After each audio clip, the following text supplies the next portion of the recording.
Hello friends, Tanika this side. Today we are going to discuss about TCS. TCS के बारे में मैंने थोड़ा डीप में एक्सरसाइज किया हुआ है तो that I am going to share with you all. इसको हम लोग 3 पार्ट में देखेंगे. सबसे पहला part technical, then part 2 fundamental and part 3 जो भी एक न्यूज़ आई थी रिसेंट 12,000 एम्प्लॉयज़ ले ऑफ वाली, उसको हम थोड़ा सा डिटेल में चेक करेंगे.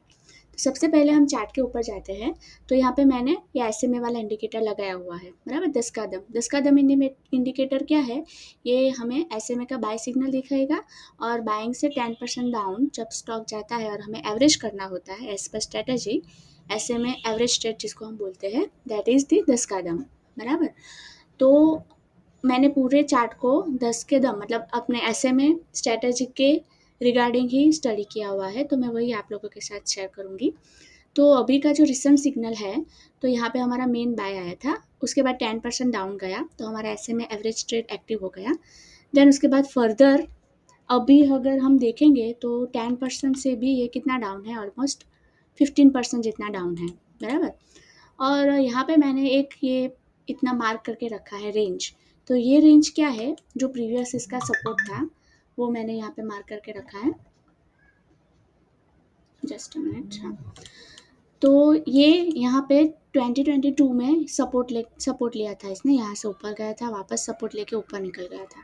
उसके आगे अगर हम देखेंगे तो 21 में ये इसका सपोर्ट का इसने काम किया था. तो ये मैंने पूरी रेंज को मार्क करके रखा है कि अगर प्राइस और भी डाउन जाके यहाँ तक आएगा तो अगर हमें ऐड करना हो तो हम देख सकते हैं. ओके, मैं कोई रेकमेंडेशन नहीं दे रही हूँ कि आप इसको बाय कर लो या ऐड कर लो या एवरेज कर लो.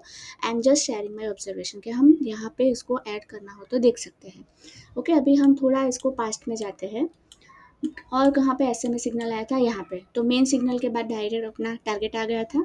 देन यहाँ पे जाएंगे तो मेन सिग्नल, उसके बाद अपना 10% एवरेज ट्रेड एक्टिव हुआ था. उसके बाद भी 7-7.5% जितना ये डाउन गया था. ओके, मेन हम लोग क्या देख रहे हैं कि 10% मतलब हमारा SMA एवरेज ट्रेड के बाद भी कितना डाउन गया है वो हम लोग यहाँ पे देख रहे हैं, बराबर. देन थोड़ा आगे जाते हैं. यहाँ पे भी एक सिग्नल आया था बाय का और 10% एवरेज का आया था. उसके बाद ऊपर निकल गया. यहाँ पे सिग्नल सेल सिग्नल मतलब 10% एवरेज का नहीं आया था. फिर उसके थोड़ा आगे चलते हैं. यहाँ पे बाय आया था, फिर अपना एवरेज ट्रेड एक्टिव हुआ था. उसके बाद नीचे थोड़ा सा 5% गया था, फिर ये ऊपर निकल गया था. यहाँ पे भी एवरेज ट्रेड के बाद 7-7% डाउन गया था.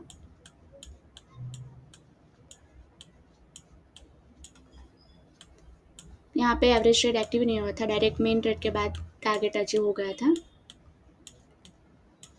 हाँ, देन ये एक पूरा पार्ट आया था, बराबर. इसको हम अगर डीप में देखेंगे थोड़ा तो यहाँ पे हमारा average SMA main signal active हुआ था. फिर यहाँ पे SMA एवरेज ट्रेड एक्टिव हुआ था. फिर उसके बाद SMA एवरेज के बाद और 50% स्टॉक नीचे गिर गया था, 60%, बराबर. मतलब अपना ये बाय सिग्नल आया था SMA का, उसके बाद यहाँ से गिनेंगे तो ये इसका लोअर लेवल मतलब और 60-65% जितना गिर गया था. और ये कौन सा टाइम था? ग्लोबल फाइनेंशियल क्राइसिस 2007-8 वाला टाइम, बराबर. और वो टाइम पे पूरा मार्केट क्रैश हो गया था और उसको रिकवर होने में 6 years लगे थे. जबकि हमारा TCS का वो टाइम का प्रीवियस हाई कितना था? मैंने मार्क करके रखा था, बराबर. यहाँ पे लिस्टिंग हुआ था और ये इसने हाई लगाया था, बराबर. इसको थोड़ा हम लार्ज करेंगे. तो ये इसने हाई लगाया था, उसके बाद ये पूरा फॉल आया था अराउंड 70% का. अगर ये हाई से हम देखेंगे, ये हाई से इसका लो कितना होता है? ऑलमोस्ट 70% तक स्टॉक पूरा क्रैश हो गया था. और उसके बाद ये एकदम लोअर लेवल को हम कैलकुलेट करेंगे, यहाँ से लेके उसका प्रीवियस हाई को टच करने में इसको कितना टाइम लगा था? 391 डेज, मतलब 1 year एंड 1 month जितना, 1.25 साल पकड़ लो, बराबर. उतने में उसने कितना रिटर्न दिया था? 235%, बराबर. इतना रिटर्न इसने दिया था. 103 से इसका प्राइस 350 तक चला गया था. इतना फॉल होने के बाद इतने टाइम में इसने रिकवर कर दिया था, बराबर. तो बस मैं ही इसके ऊपर से यही दिखाना चाहती थी कि अपने SMA एवरेज ट्रेड के नीचे भी इतना जाने के बाद भी इसने इतना रिकवर कर दिया था. और अभी की सिचुएशन देखिए, करंट सिचुएशन, तो SMA एवरेज ट्रेड के बाद 20% 15% तो गिर चुका है, बराबर. और परसेंट भी अगर गिर जाएगा तो यहाँ तक आएगा मैक्सिमम, बराबर। उसके बाद कितना जाएगा वो हम नहीं कह सकते, लेकिन ये सब सिर्फ ऊपर ऊपर से देख रहे हैं हम लोग कि क्या हो रहा है अभी। अभी ये हो गया हमारा टेक्निकल पार्ट, बराबर। अभी हम जाएंगे इसके फंडामेंटल्स में। फंडामेंटल्स में इसका आर ओ सी ही 64.6%, आर ओ ई 52.4%, प्रमोटर होल्डिंग 71%। कंपनी के बारे में थोड़ा सा हम डिटेल में देखेंगे, बराबर। तो TCS is a flagship company and is a part of Tata Group. It is an IT service consulting and business solution organization that has been partnering with many of the world's largest businesses in their transformation journey over 50 years. Okay, इसका हम revenue breakup थोड़ा सा देख लें तो BFSI इसमें 32.6%। BFSI means banking, financial service and insurance, तो ये सेक्टर में इसका इतना रेवेन्यू जनरेट होता है। कंज्यूमर बिजनेसेस में 15.9%, life science and health care 10%, technology and services 8.6%, manufacturing 8.5%, communication media 6.9%, energy resources utility 5.6%, regional market and others 11%। तो इसका ये रेवेन्यू ब्रेकअप है, बराबर, as per quarter two financial year 24, बराबर। ये सब TCS की प्रोडक्ट्स है, ये आप लोग स्क्रीनर के ऊपर डीप में पढ़ सकते हैं। Then AI cloud, in quarter two financial year 24 TCS launch its AI cloud business by bringing together the power of cloud, data and AI. Okay, the company has 250 plus generative AI opportunities in the pipeline. ये 24 financial year का data है। तो 250 plus का plus opportunities को create करने का मतलब इतने और AI क्लाउड जनरेट करने का ये लोगों का मिशन था। तो अभी इसमें से अगर हम मान लें कि 100 प्लस भी हो गए होंगे तो भी कितने 150 प्लस तो उनका प्रोजेक्ट अभी भी पेंडिंग है, ओपन है, बराबर, हो सकते हैं। Then brand value, TCS reputation for customer centricity, domain depth and execution excellence have made it the preferred growth and transformation partner to leading corporations across the world. Geographical concentration हम देख लें तो north America 52%, Latin America 2%, UK 17%, Continental Europe 15%, Asia Pacific 8%, India 5%, MEA 1%। Okay, ये dividend pay out भी इसका heavy रहता है TCS का। देन क्लाइंट बेस देख ले, the company serves to some of the biggest conglomerates in the world like Google, Amazon, Azure, OpenStack, Adobe, Intel, Bosch, IBM, Apple, Oracle, Symantec, etc. Presently, it has 63 clients which pays 100 million USD plus on yearly basis and 140 clients who pays 50 million plus USD in yearly basis. तो इतना इसका revenue generate होता है, बराबर, इतने USD में है सब। Then key highlights देख लें, as of quarter 2 financial 24, BSNL selected TCS to roll out a modern 4G and 5G telecom infrastructure across India covering 100K telecom sites. JLR, a UK-based multinational automobile company, has expanded its strategic partnership with TCS to accelerate digital transformation across the business. Selected by Athora Netherlands, a Dutch life insurance and pensions provider, to transform their closed book life business. TCS will build a future proof hybrid cloud based on TCS Enterprise Cloud Platform. Then, UK based bank extended the strategic partnership with TCS and signed 5-year engagement to transform their run service. 5 साल का ये लोगों ने contract था उसको sign किया है TCS के साथ, बराबर। ये कब का है डेटा अपने पास? क्वार्टर 2 फाइनेंशियल ईयर 24 का। अभी क्या चल रहा है? क्वार्टर 1 फाइनेंशियल ईयर 26, मतलब 1.5 साल हुआ है, अभी भी इसका प्रोजेक्ट मतलब कॉन्ट्रैक्ट बाकी है।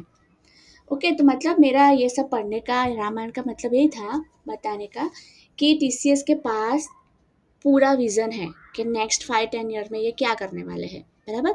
AI से सब लोग डर रहे हैं, लेकिन TCS के पास इसका फुल प्रूफ प्लान है कि AI में वो लोग कितना आगे काम कर सकते हैं। That has the capability to cope up with AI। मतलब जो भी AI का हाउ बना के रखा है कि भाई AI आएगा, AI आएगा, तो AI आएगा, उसके लिए TCS पूरी तरफ से रेडी है, बराबर। इसका लोएस्ट PE है। देन इसका प्रॉफिट एंड लॉस में देख ले तो TTM देखिए या तो फिर ये साल का देख लें मार्च 25 का, तो sales, net profit, EPS highest ever है। रिजर्व इसका 94,394 करोड़ का है। 10% जितना ओनली बोरोइंग है, which is not much more. CWIP में भी इसके प्रोजेक्ट्स आप देख लें, CWIP में 1546 है। इतने तो CWIP में पड़े हैं, ये कंप्लीट हो जाएंगे तो ये जाएंगे अपने फिक्स एसेट में। ओके, ये सबको पता ही है। देन हम इसका प्रमोटर देखेंगे, 71% है, FII 11.48%, DII 11.95%, पब्लिक के पास ओनली 4.77% है, एकदम मतलब नेग्लिजिबल अमाउंट है। तो ये पूरा इसका फंडामेंटल हो गया, TCS क्या कर रहा है, क्या करने वाला है, वो सब भी हमने इसमें देख लिया। अभी हम थर्ड पार्ट पे जाते हैं। एक न्यूज़ आई थी, है ना, TCS ले ऑफ अपडेट करके। TCS plans to lay off 12,000 employees, mainly medium and senior roles, citing AI skill mismatch। TCS ने ऐसे बोला था कि 12,000 एम्प्लॉय को वो लोग निकालने वाले हैं, और रीज़न दिया था कि वो लोगों के पास AI का स्किल नहीं है। अभी हम इसको एक ईजी एग्जाम्पल के साथ देखिए तो, जैसे मैं TCS में काम कर रही हूँ, मैं सीनियर पर्सन हूँ, बराबर, मैंने 25 साल तक काम किया है TCS में, लेकिन मेरे पास AI स्किल नहीं है और मेरा पैकेज है 2 करोड़ एनुअल का। अभी क्या आगे का टाइम AI का पूरा आने वाला है, तो कंपनी कौन से एम्प्लॉयज़ पसंद करेगी रखने का, कि जिनको AI का नॉलेज है, वो उनका स्किल अपडेट है, जिनको पता है वो कुछ आउटपुट दे पाएंगे कंपनी को, तो कंपनी वो लोगों को रखेगी। अब कंपनी 2 करोड़ मुझे दे के रखेगी, मुझे कुछ नहीं आता है, या फिर मेरी जगह पे 8 25 25 लाख वाले ऐसे AI स्किल्ड एम्प्लॉय लेके आएगी, कि जो कंपनी जो बोले, वो कंपनी को जो चाहिए वो काम कर सके। तो ऑब्वियसली वो मुझे 2 करोड़ फालतू में तो देंगे नहीं कंपनी वाले, तो मुझे बोलेंगे कि भाई मैडम अभी आप घर पे बैठ जाओ, और मेरी जगह पे 25 25 लाख वाले 8 एम्प्लॉय लाके रख देंगे। ओके, तो मतलब ये मेरे लिए माइनस पॉइंट है, भाई कंपनी ने मुझे निकाल दिया, नेगेटिव हो गया। कंपनी के लिए कुछ नहीं है, कंपनी मेरी जगह पे दूसरे 8 एम्प्लॉय ला देगी, बराबर, मेरे पैकेज में ही अगर 8 लोग आएंगे तो मुझे तो इजीली निकाल देगी। So this is not the big point for TCS, बराबर। और TCS का टोटल एम्प्लॉय वर्कफोर्स कितना है, 6,13,000 एम्प्लॉयज़ है, उसमें से 12,000 कितना होता है, ओनली 2% होता है। तो कंपनी के लिए ये बिल्कुल भी बड़ी बात नहीं है। और अगर ऐसा भी, और इसको one type of matrix it is called, okay, बराबर। तो कंपनी के ऊपर ऐसा कोई जोर जबरदस्ती नहीं है कि वो ऐसा नहीं कर सकती है, बराबर, कंपनी अपने फ़ायदे के लिए एम्प्लॉय को निकाल सकती है। और बीच में ऐसा भी आया था कि लेबर मिनिस्ट्री में इंटरवीन, IT यूनियन नाइट्स में calls move illegal and seeks reinstatement. मतलब ये सब यूनियन आ जाएंगे पे कि ऐसे एम्प्लॉयज़ को नहीं निकाल सकते। So it is not like that, ऐसा नहीं होता है, कंपनी निकाल सकती है अपने फ़ायदे के लिए, बराबर। ये मैं आपको डिस्क्रिप्शन में अटैच कर दूंगी डॉक्यूमेंट, आप इसको डिटेल में पढ़ सकते हैं, बराबर। हाँ, इसमें एक वर्ड है एट्रिशन रेट। एट्रिशन रेट का मतलब क्या होता है, कहाँ पे है, एक मिनट, इन, हाँ, इसका क्या मतलब होता है, involuntary attrition rate. This refers to the percentage of the employees who leave a company due to reasons beyond their control, such as layoff, firing और restructuring। किसी भी रीज़न से अगर एम्प्लॉयज़ कंपनी छोड़ के निकल जाए तो वो पूरे साल का उनको देना पड़ता है कट्टा चिट्ठा, कि भाई कितने % एम्प्लॉयज़ निकल गए। तो कंपनी इसको डिस्क्लोज करे कि ना करे वो कंपनी के ऊपर है, बराबर। ये ऐसा उनके ऊपर हम लागू नहीं पड़ सकते कि बता सकते कि कंपनी को ये डिस्क्लोज करना ही पड़ेगा। कुछ कुछ बातें ऐसी होती है जो कंपनी अपने तक ही रखते हैं, उसका कुछ कॉम्पिटिटिव एडवांटेज होता है, बराबर। कंपनी डिस्क्लोज करना चाहे तो करे, ना करना चाहे तो ना करे, वो कोई रेड फ्लैग नहीं है, बराबर। तो ये एक पॉइंट को लेके हम कंपनी को रेड फ्लैग नहीं दे सकते कि भाई कंपनी 12,000 एम्प्लॉय को निकाल रही है। This is very much small issue. तो ये पूरा मैंने एनालिसिस करके रखा है न्यूज़ का, ये मैं अटैच कर दूंगी, आप उसमें से पढ़ सकते हो, बराबर। तो मेरा कहने का मतलब यही था कि फंडामेंटली स्टॉक अपना एकदम स्ट्रांग है, फाइनेंशियल इसका हाईएस्ट लेवल है अभी तक के। ये सिर्फ एक न्यूज़ बेस्ड है, और AI का हाउ बना के रखा है कि AI भाई जॉब खा जाएगा, अभी कंपनी रेवेन्यू नहीं कमा पाएगी। तो भाई कंपनी का मार्केट कैप कितना है, 10 लाख 10,86,512 करोड़, इतने की कंपनी है TCS। तो क्या ये ताले मार के बैठ जाएंगे, बंद करके बैठ जाएंगे कंपनी को, नो नेवर। उनके पास स्कोप है, वो AI स्किल्ड लोगों को ला सकते हैं, बराबर। जो लोग जिनको AI का कुछ यूज़ करना नहीं आता है, अब उसमें अपग्रेडेशन नहीं कर सकते, कुछ अपना इनपुट नहीं मतलब प्रोडक्टिविटी कंपनी की नहीं बढ़ा सकते हैं, वो लोगों को कंपनी निकाल देगी। तो वो एम्प्लॉयज़ के लिए नेगेटिव है, कंपनी के लिए इसमें कुछ नेगेटिव नहीं है। कंपनी नए जो स्किल्ड एम्प्लॉय है उनको हायर कर लेगी, एक के बदले 10 लेंगे। इतना बड़ा पैकेज दे के किसी को मुफ्त में बिठाने से बेटर है वो उसको घर भेज देंगे और उसके जगह पे और स्किल बेस्ड एम्प्लॉय ला सकते हैं। मतलब ओवरऑल मेरा कहने का मतलब ये था कि भाई अभी ये जो फॉल है तो मुझे तो अपॉर्चुनिटी दिख रही है कि भाई 60-70% फॉल के बाद भी कंपनी एक साल में पूरा रिटर्न आपको देगी, 200% जितना रिटर्न निकाल के दे सकती है। जो क्राइसिस के टाइम पे था, इतना बड़ा पूरा ग्लोबल फाइनेंशियल क्राइसिस के टाइम पे, तो अभी का तो फॉल कुछ है ही नहीं। मतलब कंपनी के लिए इतना बड़ा झटका नहीं है कि भाई देखो यहाँ से यहाँ तक का इतना फॉल ये रिकवर कर सकती है ऑलमोस्ट एक साल में, बराबर यहाँ तक का 200% रिटर्न ये दे सकती है एक साल में। तो अभी का जो रीज़न है वो इतना बड़ा रीज़न नहीं है कि कंपनी बंद हो जाएगी और ये स्टॉक एकदम ज़ीरो हो जाएगा, बराबर। आई डोंट थिंक सो, ऐसा होगा भी नहीं कभी भी। और जब भी अच्छी कंपनी अपने V40 की लिस्ट वाली किसी भी न्यूज़ की वजह से या ऐसे कोई फैक्टर की वजह से इतना गिर जाए तो that is the golden opportunity. मैं आपको इसको बाय सेल करने का या एवरेज करने का कोई रिकमेंडेशन नहीं दे रही हूँ, सिर्फ ओवरऑल हम कंपनी को ऊपर से कैसे देख सकते हैं, सिचुएशन को ऊपर से कैसे मॉनिटर कर सकते हैं, वो शेयर कर रही हूँ। ओके, सो होप आज का वीडियो मैंने थोड़ी जल्दी जल्दी में बनाया था, तो एकदम शांति से नहीं बना है, तो आप इसको थोड़ा देख लेना, समझने की कोशिश करना कि मैं क्या बता रही हूँ। ओके, सो वैसे ही नई वीडियो के साथ मिलते हैं नेक्स्ट टाइम, तब तक के लिए टेक केयर, जय श्री कृष्णा।